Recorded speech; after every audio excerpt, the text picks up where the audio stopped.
함께 읽은 느헤미야 1장 4절부터 11절까지의 말씀으로 느헤미야의 기도라는 제목으로 하나님의 말씀 나누도록 하겠습니다. 우리 성도님들, 만약에 세상을 변화시켜야 되겠다, 이런 마음이 강하게 들었는데 변화시킬 힘이 내게 아무것도 없다면 어떻게 하시겠습니까? 뭔가를 내가 불의를 들었고 안타까운 소식을 들어서 변화시켜야 되겠다, 뭔가 해야 되겠다라고 마음은 들었는데 아무런 힘이나 능력이 없는 상태라면 어떻게 해야 하냐는 것입니다. 그것도 100년 동안 그 누구도 해내지 못한 변화, 엄두도 내지 않았고 심지어 그 누구도 변화시킬 생각조차 하지 못했을 만큼 큰 일을 내가 해야 되겠는데 라는 마음이 든다면 어떻게 해야 될까요? 느헤미야는 세상을 변화시켜야겠다는 마음을 먹게 됩니다. 그 시작은 뭐 때문이냐면 소식을 듣게 돼요. 유다와 예루살렘 사람들이 여전히 큰 환난을 당하고 있고 능욕을 당하고 있더라. 예루살렘 성은 허물어진 지 150년이 지났는데로 성문도 불탄 채로 그대로 있더라. 100여 년이 넘은 시간 동안 어찌 보면 당연한 현상이에요. 환난당하는 거, 예루살렘에 살고 있는 이스라엘 백성들이 환난당하는 거 당연해요. 성이 파괴되고 성문이 불탄 거 너무나 당연한 거예요. 누가 봐도 이상하지 않은 현상이에요. 그러나 이 소식을 들은 느헤미야에게는 그냥 흘러가는 소식이 아니었다는 거예요. 그의 마음을 강하게 내리쳤어요. 이 소식은 느헤미야의 마음을 뿌리부터 흔들기 시작한 겁니다. 우리 성도님들도 수많은 소식들을 듣지 않습니까? 기도 제목을 듣지 않습니까? 가까이에는 가족들의 어떠한 소리를 들을 거예요. 이웃들의 소식을 듣게 되고 교인들의 소식을 듣게 돼요. 선교사님들의 기도 제목도 듣게 돼요. 우리 국가가 당한 어려움들, 이웃 국가의 어려움들을 우리는 듣게 돼요. 전쟁과 시위가 끊이지 않고 있는 소식들을 우리는 들어요. 150년 동안 누군가는 이스라엘 예루살렘 땅을 보면서 그렇지, 당연하지, 똑같은 소식에도 그들은 당연히 여기는 반면 느헤미야는 그렇지 않았다는 거예요. 그 소식을 듣고 마음이 흔들리고 내가 이 변화를 추구해야 되는데 어찌하오리까, 내게 능력이 없는데. 여러분, 수많은 소식을 하나님께서는 동일하게 들려주시고 계신 거예요. 오늘 이 밤에도 부족한 저를 통해서 하나님께서 하나님의 메시지를 전하실 거예요. 근데 이거를 듣는 자 중에 누군가는 또 똑같이 흘려버릴 거예요. 그래, 얄밉게 말은 잘하네, 이러실 수도 있어요. 그러나 누군가에는 오늘 이 말씀이 마음속에 사무쳐져서 그래, 하나님께서 나를 변화의 주역으로 세우셨는데 내게 아무런 능력이 없어. 그래서 어떻게 해야 될까? 느헤미야를 닮아야 되겠구나라는 강한 마음을 주시기를 소망합니다. 모든 소식들이 우리의 마음을 요동치지는 못해요. 그런데 하나님께서는 어떤 일을 하실 때 오늘 본문에서처럼 느헤미야에게 소식을 듣게 하시고 그 소식이 느헤미야의 마음을 요동치게 했듯이 하나님은 우리의 들음을 사용하셔서 우리의 마음을 흔드실 때가 있다는 거예요. 우리의 마음이 흔들릴 때 우리는 계산해요. 내가 할 수 있을까 없을까? 지금 내 현실이 이런데, 내 능력이 이런데, 나의 한계가 뚜렷한데 그거 내가 어찌할까? 계산기 두드리다가 우리는 주저앉고 손을 놓고 포기할 때가 많다라는 거예요. 여러분, 느헤미야는 이 소식을 듣고 마음이 불타오르는데 할 만한 처지였을까요? 전혀 그렇지 않았어요. 느헤미야도 손쓸 수 없는 상황이었고 마음만 컸지 아무런 능력이 없는, 힘없는 자였어요.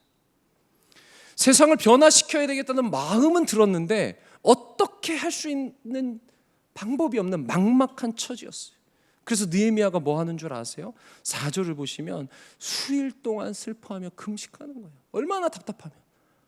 변화를 시켜야 되겠다가는 무너진 예루살렘 성을, 150년 동안 무너져 있었던 그 성을, 여전히 고난당하고 있는 자신의 민족을 향해서 어떻게 내가 해봐야 되겠다는 마음은 드는데 아무것도 할 수 없는 자신의 현실을 바라보며 그냥 그 자리에 주저앉아 금식하며 수일을 보냈다라는 거예요.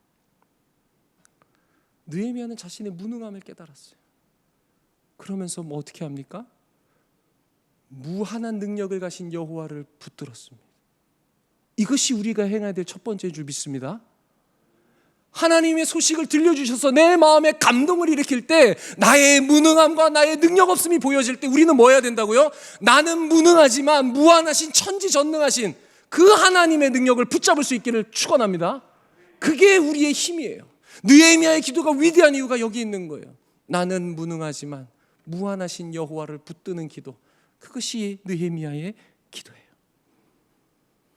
자신의 무능력을 창조주의 무한 능력으로 대체할 수 있다, 이 믿음과 소망을 갖고 기도해야만 합니다. 그런데 느헤미야의 기도를 하는 내용을 들여다보면 나 무능합니다, 이게 문제가 다가 아니에요. 나 힘이 없어요, 할 방법도 몰라요, 이게 다가 아니에요. 더 큰 문제는 이스라엘이 이렇게 멸망당한 이유, 지금까지 폐허로 남아있는 이유, 지금까지 능욕을 당하는 이유가 뭐예요? 근본적인 문제가 뭐예요? 죄 때문이에요. 근데 그게 아직도 해결이 안 된 거예요. 그래서 이스라엘은 여전히 핍박받고 있는 거예요. 이스라엘이 멸망당하고 여전히 환난과 폐허로 남은 이유는 그들의 죄 때문이에요. 하나님의 진노와 심판을 불러온 죄, 오랜 시간 동안 그 누구도 그 죄를 해결하지 못했어요. 여러분, 이 문제를 해결하는 방법이 뭐예요? 따라합니다. 기도. 우린 그 기도를 무슨 기도라 그래요? 회개 기도. 너무 어렵나요? 제가 너무 소리 질러서 위축되셨나요? 죄를 용서해달라는 기도는 무슨 기도다? 회개 기도다. 6절과 7절에 느헤미야의 회개 기도가 나와요. 한번 화면을 보고 읽겠습니다. 시작. 이스라엘 자손이 주께 범죄한 죄들을 자복하오니 나와 내 아버지 집이 범죄하여 주를 향하여 크게 악을 행하여. 느헤미야가 죄를, 자신의 죄만 회개하나요? 아니요. 자신의 아버지, 그의 할아버지, 그 조상들이 여호와 앞에 지은 죄를 다 자신의 죄로 여기고 하나님 앞에 자복하며 회개하기 시작했다라는 겁니다. 느헤미야는 자신이 무능하기 때문에 기도를 통해 하나님을 붙잡았어요. 두 번째 장애물인 이스라엘의 죄를, 자신의 죄를 여기고 하나님 앞에 용서해달라고 붙드는 거였어요. 느헤미야는 자신이 처한 한계와 문제를 기도로 돌파하는 거예요. 그래서 느헤미야의 기도가 위대한 거예요. 느헤미야는 한계와 문제 앞에 낙담하지 않아요. 어떻게? 마음은 뜨거운데 뭐 할 수가 없네? 좌절하지 않아요. 포기하지 않아요. 그래, 기도가 답이다. 무릎 꿇고 금식하며 간절함으로 기도하는 거예요. 이것이 우리가 느헤미야에게 배워야 될 기도의 자세예요. 하나님께서 소식을 통해서 우리에게 마음을 부어주셨다면 우리는 즉각 기도의 자리로 나아가야 돼요. 누군가의 소식을 듣고 안타까웠어요. 아유 그렇구나, 몸이 아프대, 어떡하냐 하고 끝날 게 아니라는 거예요. 애통하며 기도할 수 있는 옥인교회 되기를 소망합니다. 우리 너무나 뻔하고 당연한 거예요. 아픈 소식, 슬픈 소식 들으면 기도해야지, 너무나 당연해요. 이게 기독교의 어떻게 보면 자연스러운 프로세스예요. 근데 여러분들의 삶 속에 이게 작동하고 있습니까? 슬픈 소식, 안타까운 소식, 공동체가 무너져간다, 누군가 어려움을 당했다, 이 소식을 듣고 기도의 자리로 자연스럽게 나가냐는 거예요. 애통하며 금식하며 회개의 자리로 자연스럽게 나가시냐는 거예요. 우리 가운데 이 기도의 프로세스가 회복되어야만 합니다. 다가온 2023년에는 하나님의 마음을 품으시기를 바라요. 그리고 기도의 자리로 나아가시기를 소망합니다. 앞서 살펴본 것만으로도 느헤미야의 기도는 충분히 위대한 기도예요. 본받을 만해요. 그런데 느헤미야의 기도가 결정적으로 위대한 이유는 8절과 9절에 나타납니다. 우리 느헤미야 1장 8절과 9절을 축약해놨는데 한번 읽어보겠습니다. 시작. 옛적에 주께서 주의 종 모세에게 명령하여 이르시되 말씀을 이제 청하건대 기억하옵소서. 여러분, 여기가 놀라운 구절이에요. 여호와께서 모세를 통해서 하신 말씀이 있어요. 신명기 하신 말씀이 있어요. 그 하나님의 말씀이 지금 느헤미야 나에게 일어나게 해달라는 말씀이에요. 하나님이 이스라엘 백성들 광야에 있을 때 예언하신 그 말씀이 수백 년이 지난 지금 포로기 끝 무렵에 있는 느헤미야 자신에게서 성취되기를 바란다는 거예요. 응답되기를 바란다는 거예요. 이루어지기를 바란다는 거예요. 여기서 아멘이 계속 나와야 되는 거예요. 다시 한 번 더 할게요. 모세를 통해 예언하신 그 말씀이 시간을 초월해서 느헤미야 자신의 길을 통해서 성취되기를 바라는 거예요. 이루어지기를 바라는 거예요. 응답되기를 바라는 거예요. 여러분, 이 말씀이 능력의 말씀임을 믿으십니까? 이 말씀이 내 삶 속에서 성취될 것을 믿으세요? 그걸 붙들고 기도한 느헤미야는 위대한 기도자예요.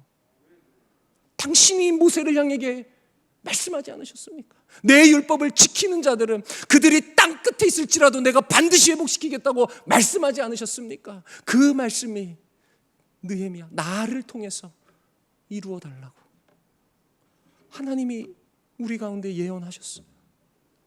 우리를 통해 천하 만민이 복을 얻을 거라고 제가 어젯밤에 설교했어요. 나를 통해 이루어달라고 간절히 기도하셨으면 좋겠어요. 기도의 능력이 있다고 우리 배웠어요. 내 기도를 통해서 죽은 자들이 살아나게 해달라고 우리 간절히 기도해 봐야 하지 않겠습니까? 여호와께서 모세에게 계명을 지키며 회복시키겠다는 그 말씀을 기도하고 기억하고 자신을 통해 이루어달라고 느헤미야는 호소하고 있는 거예요. 그리고 뭐합니까? 아주 구체적으로 기도해요. 그 성취를 위해서 당신이 예언하신 모세를 통해 선포하신 그 언약의 말씀이 오늘 나를 통해 이루어지려면 내가 아닥사스다 왕에게 은혜를 입어야 합니다. 나에게 형통함을 허락하여 주옵소서. 여러분 아주 구체적으로 기도합니다. 그래서 어떻게 됩니까? 11절 끝부분에 어떻게 돼요? 그가 술 맡은 관원장이 되네요. 여러분 느헤미야 기도는 놀라운 기도예요. 당신이 하신 여호와의 언약의 말씀이 나를 통해 성취되어야 합니다. 구체적으로 왕에게 내가 은혜를 입어야 되니 형통하게 나를 도와주세요. 그래서 그가 술 맡은 관원장이 돼요. 그래서 150년 동안 무너져 있던 성읍이 52일 만에 재건되는 놀라운 역사가 일어나는 것입니다. 그 시작이 무엇입니까? 느헤미야의 불타오르는 마음, 그 마음을 붙들고 기도의 자리로 나아가는 그 위대한 기도가 하나님이 역사하는 통로인 줄 믿습니다. 오늘 이 밤에 그 기도가 회복되기를 간절히 사모합니다. 우리 시간 함께 찬양합시다. 하나님 아버지의 마음 우리에게 부어달라고 우리 간절히 찬양하고 뜨겁게 기도하며 나갑시다.